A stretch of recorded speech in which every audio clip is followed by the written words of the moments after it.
Hey, what up, everybody? This is Stevie Breach coming to you, talking about the report of TNA aggressively going after talent for surprise debuts. Um, Honestly, TNA, when they made their jump to the Monday Night Wars, where they challenged WWE, they made a whole lot of debuts in a short period of time back in 2010. You can remember Rob Van Dam coming in, Mr. Kennedy coming in, Jeff Hardy, Shane Helms, not Shane Helms, Shannon Moore. It was the guy that came walking in with Jeff Hardy. And all of those guys would find success. But overall, basically all of those guys have left the company. If not, if you're a guy like Mr. Anderson, you don't really mean a whole lot to TNA, even though that you've done a whole lot for them. It's just to the point where you've wrestled there for so long, there's nothing really else you can do. My point is here that I don't really know where TNA is going to be able to find new talent. They've struck out on a lot of new people. Basically, there was reports that they wanted to sign Del Rio for the longest time. There was reports that they wanted to sign Rey Mysterio, try to give him a big deal in order to come in, and those guys were smart enough to stay away from a sinking ship. I know that TNA is leaving Destination America. I believe the last episode airs this week, or this upcoming week, I apologize, and then they'll move over to Pop TV in the upcoming new year. But I don't know, if they've been out there trying to score new talent with people that are jumping ship as of right now. Like PJ Black is a great talent. He wrestled as Justin Gabriel for WWE.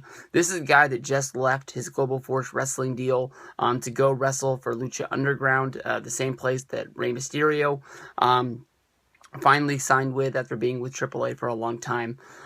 I think that, the way the wrestling business is set up right now, of course, there's WWE, which is probably a lot of people's goals inside of the business, is to sign with them, go to the NXT Performance Center, wrestle for NXT, and then finally get bumped up to the main roster somewhere along the way. I think that there's been a pretty good basis of that if you sign with TNA and you wrestle there, no matter how long you wrestle there, how short you wrestle with, the chances of you leaving there and getting a job with WWE are very small. You've got Samoa Joe, you've got James Storm, guys who wrestled there for a long time, and they've sort of taken on these sort of legends roles within NXT, where they're trying to help build the brand by having named people that people know who they are, that you want to see these guys wrestle. You might want to go to a house show in order to see these guys because it's the only place that you can see them. But, other than Xavier Woods, who wrestled as Consequences Creed there, no one else has been able to make that jump. And plus, there's this thing going on right now with WWE and Evolve, where we know that there's some sort of a deal. But even Gabe Sapolsky, when he's been on Wrestling Observer Live and Wrestling Observer Radio, has been able to tell you that he's a part of this deal, and he doesn't even really know what this deal is. I think it's a lot like the WWE when they were supporting ECW, when Vince McMahon was paying Paul Heyman over the use of Too Cold Scorpio, which was basically helping keep ECW running.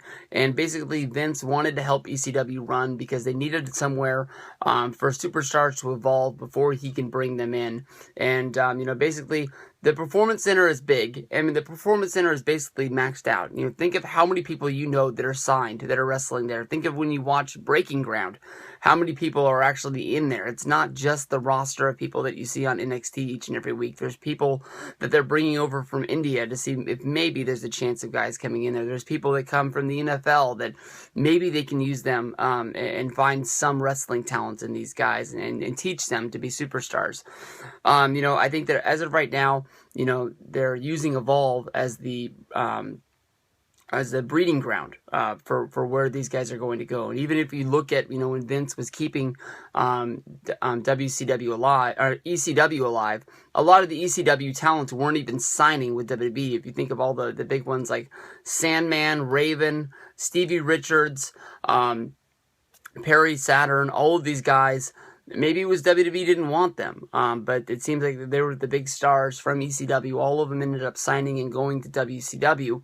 Vince kept this breeding ground alive because he wanted to be able to have somewhere that he could see these guys wrestle on a bigger independent stage, and that's basically what Evolve is right now. Like if you look at Zack Sabre Jr., the guy who just won BOLA for PWG, you know, this guy is awesome. And why WWE hasn't brought this guy in yet, I don't know. Maybe they don't have a spot for him. Maybe they're just wanting him to evolve a little bit more down there.